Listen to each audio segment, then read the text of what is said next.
Say hey, Yellow Jacket football fans. Welcome to In the Press Box with Calhoun's head football coach, Coach Clay Stevenson. Coach, a little wet this morning out of practice. How are you doing? Yeah, it was. It didn't hardly rain from the time I got up until we walked down the steps across Yellow Jacket Drive to get to the stadium, and then it started raining and pretty much rained the entire time. But had a good morning. It was a very sharp practice. I was very proud of the kids for handling the elements and getting the work we needed to get done, and look forward to kicking it off tomorrow night. There were a couple of days this past week I said, man, I need to go to practice. And then I remembered, we're still down to one car, and I really don't want my darling bride having to taxi me around. So I missed a lot of the practices. Practices have gone well? They've been okay. We've had a little blip here and there, but overall, after today's practice, I feel really good. If you look at the whole week as a whole of where we are and what we've gotten accomplished, I think we're ready to play. Notice a little bit more pep in the step after having a week off? Yeah, that was it's a tough week last week. That was the tough week of practice because you didn't know who you were playing, and it was just an off week. So, but once Saturday night the brackets came out, started doing some work on Spalding, and the kids were fired up, ready to go. Exactly. Yeah, I imagine they're really excited because when you clinch your second region title, this is your fifth appearance in the playoffs.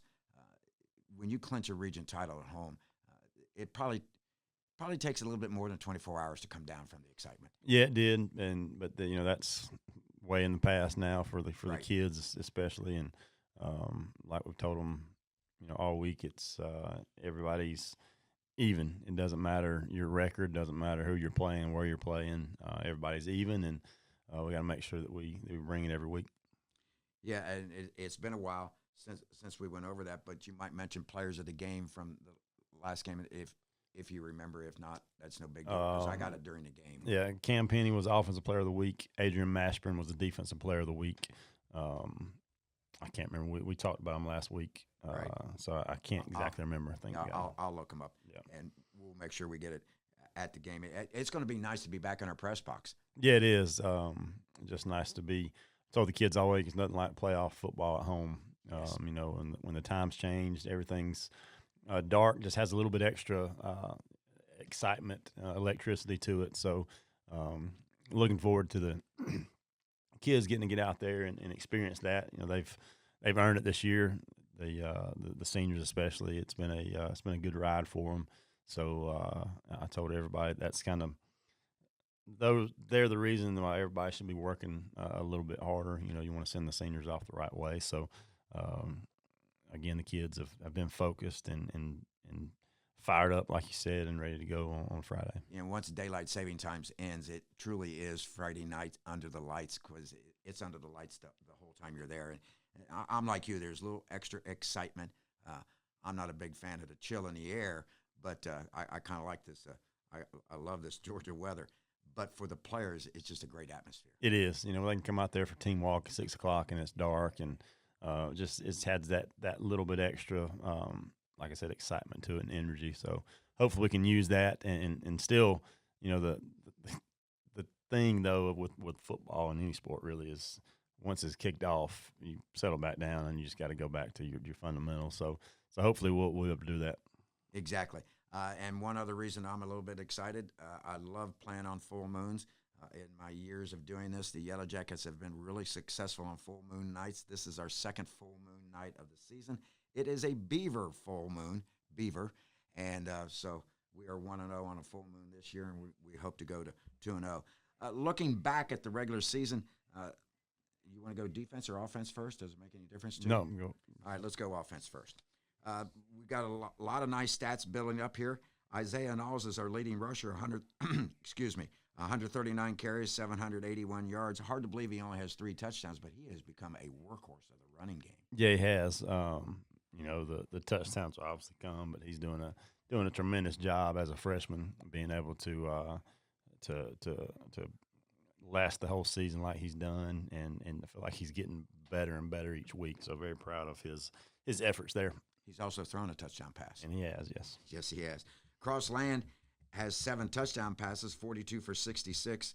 That's number 5, our sophomore, and usually our starter here towards the end of the season. Trace Hawkins, 98 of 148 attempts, 1,121 yards, 16 touchdown passes.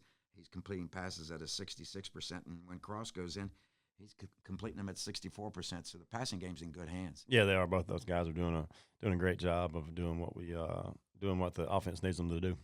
And of course, if I was back there playing quarterback, God bless us that I'm not, I would be looking for number 3, Justin Beasley, because all he has is 48 catches, 664 yards, and 13 touchdowns. Yeah, he's been electric. I think that's just over three catches, almost 4 catches for every touchdown pass. Exactly. So he's scoring at a very high rate.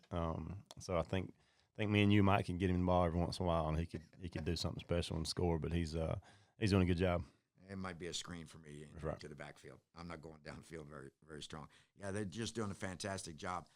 Obviously, none of this happens without Atha's Animals. Yeah, they've done a great job. I was noticing the other day, actually, I noticed a lot. But, some years you have also offensive lines that you don't get any feedback. They come in sideline and coaches asking them what they're in, this and that, and they have no idea. Well, these guys, if you look at their GPA all across the board, they're super smart kids, and they're able to come back and kind of without even looking at the sideline video, kind of say what they saw and what they're seeing. So very proud of those guys, and it takes pretty much a whole season for those 5 to really start clicking and gelling. I think they've done that here lately, and hopefully they keep it up.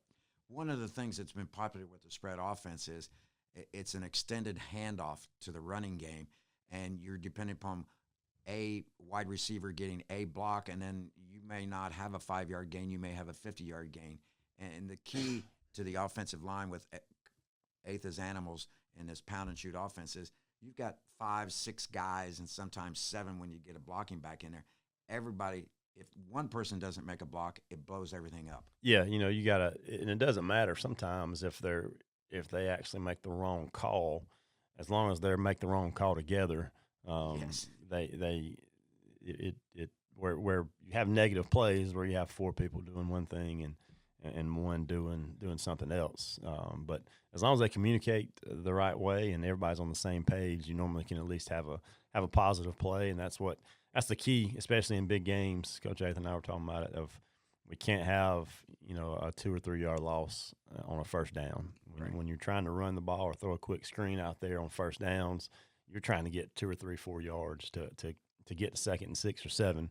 You don't have to bust it every time, but you need a positive play, and that's a huge key for big games, because when it goes 2nd and long, that's probably going to bring up a 3rd down and long. So that first down of getting a positive play, and then on 3rd downs as well, if you can get a little bit of it, it allows you to go for it on 4th down some. So it all kind of goes hand in hand, but being positive and communicating and making positive gains on first down will be a huge key going forward. Right, and this we're going to talk about the Spalding team, the Jaguars, here in just a minute. But first I want to go over some defensive stats. We look up and down this lineup. Alec Upshaw with 68 total tackles, 47 solos. Blake Hammett with 70 total tackles and 32 assists. Alec Upshaw has 3 sacks, as does Sager Quinn. Alex caused 2 fumbles. Clayton Goad has 3 recovered fumbles. Sager Quinn has 9 tackles for a loss, and as I mentioned, 3 sacks. Coach Morrow's black shirt defense is doing a job. You are the 8th rated best scoring defense in all of 3A in the state of Georgia at 16 points a game. Yeah, they've done a great job getting better and better throughout the year. Those front 6 are pretty stout. They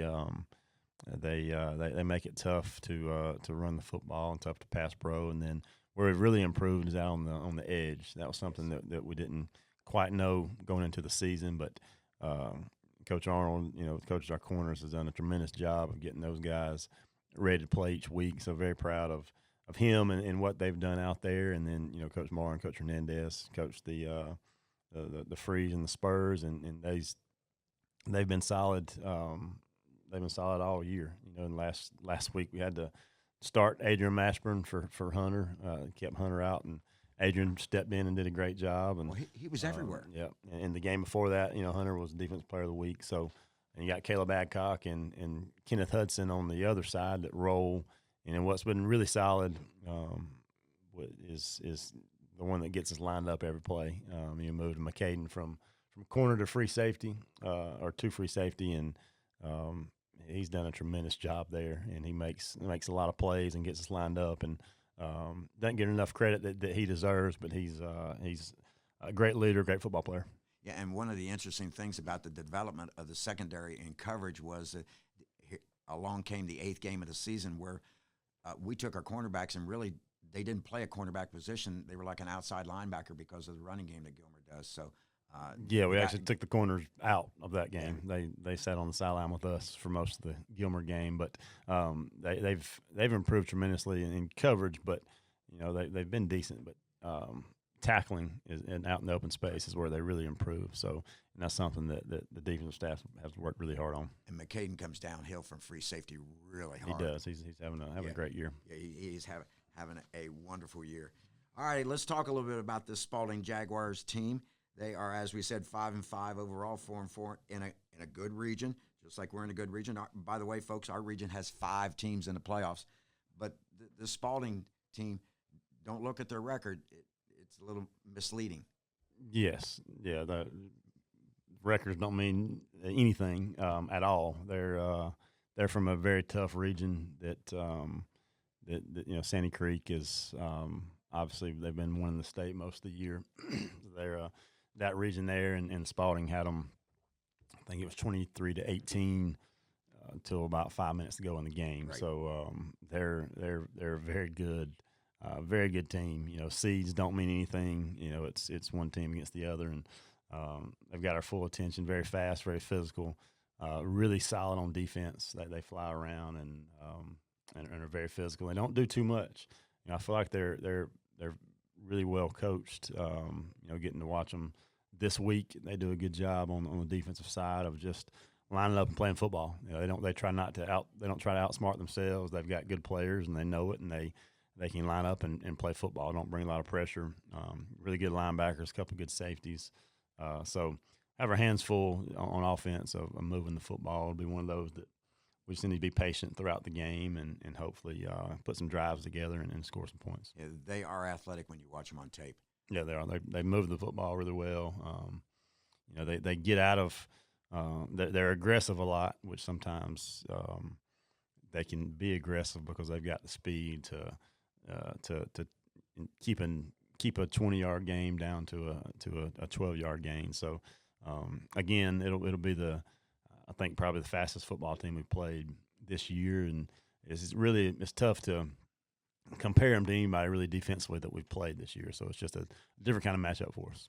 A 3 or 4 man front. A 3-man front all the time. Hadn't gotten to I don't think a 4-man front at all, but 3-man front. They play some 3-3 stack mixed with some 3-4.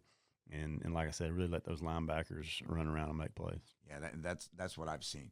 They got the 3 down linemen, and they got 3 and 4 guys behind them that are just all over the field all the time. Offensively? Yeah, offensively, they got a few that go both ways. Got a very big line, especially the right side of the offensive line is very solid, and they move guys around a lot. Defensively as well, they sub in 8 or 9 or 10 defensive linemen. And offensively, they've had to shuffle people around, I think, throughout the years, like everybody has. But the right side of their front is really good and big. It's big, and they like running the football and throwing some screens. So it'll be a game where limit the big play is the plan. Make them put a 8, 10, 12 play drive together is the key. If we can do that, I feel like we'll have a good chance. But we got to limit their big plays because they do have speed, and it doesn't take much for their those running backs they've got to pop one, and the quarterback can scramble and tuck it and run it as well. So really just make them earn everything, on the defensive side, and then offensively, I don't know how many big plays we'll be able to make. So we've got to put together drives on one side and then limit their big plays on the other. And that's if we can do those things, I feel like we have a chance. In watching offensive plays, I just had the feeling that they were looking for that 50-yard play a lot. They look like not necessarily the play was designed that way. It's just they're depending upon their athletes to make that play. Yeah, and they've done it all year, and they've played in a region where they have similar size and similar speed, and they're still able to make those big plays. So that'll being in position, flying to the football. That's kind of how you limit the big plays. Exactly. Just getting back to us, Imari has been participating in, he's been practicing. practice. And another thing, I want to talk about their special teams. They're extremely solid in that area, which is kind of you can tell how well a team is coached. For me, just looking at their special teams, and not that they have a great kicker or a great punter, but just all the other special teams that they, the punt block, PAT block, their kickoff team, their kickoff return team, they have good schemes on all that stuff. So it's one of those that if we're not solid in that area as well, that's where they can get big plays. So we gotta limit it there as well. So all in all, after looking at them, they're very well coached to have a new staff there. He was at Fayette County for a long time. This is his first year back at Spalding, but it's going to be a really solid matchup, and it's just a different kind of matchup for us than what we've had, especially recently. But really, all year is a different kind of matchup. But yeah, Mari's been practicing some. We'll kind of have to see how he is. Come Friday, it's been that way all year. You just kind of see where he is, and if he's out there, we'll roll with him. If it's not, then we'll kind of keep going like we have been. So we'll kind of have to wait and see. Our special teams, I don't know. We've run into a lot of good kicking guys this year. Of course, we like Carlos Lopez real well. Also, he's our guy. So. Do they kick it as deep as Carlos? Yeah, and my special teams, I don't mean a great kicker or a great punter. Okay. I mean overall as a whole, it's a thing that's really has our eyes open this week just because of what they do. They can return a kick. They return a couple for a touchdown. They can block a kick. So they're kicker, just fast. They're fast, but they're also coached up in that area. And that was like I said, that's kind of how you can tell how good a coaching staff they are is what they do in special teams, and they've done a great job. But the kicker doesn't put it in the end zone, but he kicks it deep to the 10 or the 5, and he does some sky kicks and squib kicks as well. So we have to be on our toes on that side. And they go for 2 a lot. They get in some spread stuff down there in the end zone for their 2-point conversions and go for 2. So we work really hard on that. And then on the flip side, that means we have to have 2-point plays ready as well. Just once the score gets off kilter, yes, it makes it very tough from a coaching standpoint of when do you start chasing those points or when do you just kick, and so it just adds a whole nother element to the ball game that you normally don't have. Well, folks, Halloween was October 30th. It's passed, but it looks like it's going to be trick-or-treat night in this first round of the playoffs. Jackets are going to have to be on their toes and make sure that we get the good candy in our basket, in our sacks as we take on this Jaguars Spalding team. One last thing, personal thing. Congratulations, Coach of the Year in the region for you. I appreciate it. That's that's a staff a staff honor and a player honor, but we're really just ready to go win some football games, and all that stuff is very trivial. Yeah, let's quit talking. Let's just go play, right? That's right. I'm going to let you go get into some dry shoes. Any final comments? Nope. Just looking forward to a playoff atmosphere at the Reeve on Friday night. Wear your black and gold. Fill the stands, folks, as we take on the Spalding Jaguars in the first round of the state playoffs. You've been listening to Coach Clay Stevenson on In the Press Box, being brought to you by the Calhoun Touchdown Club.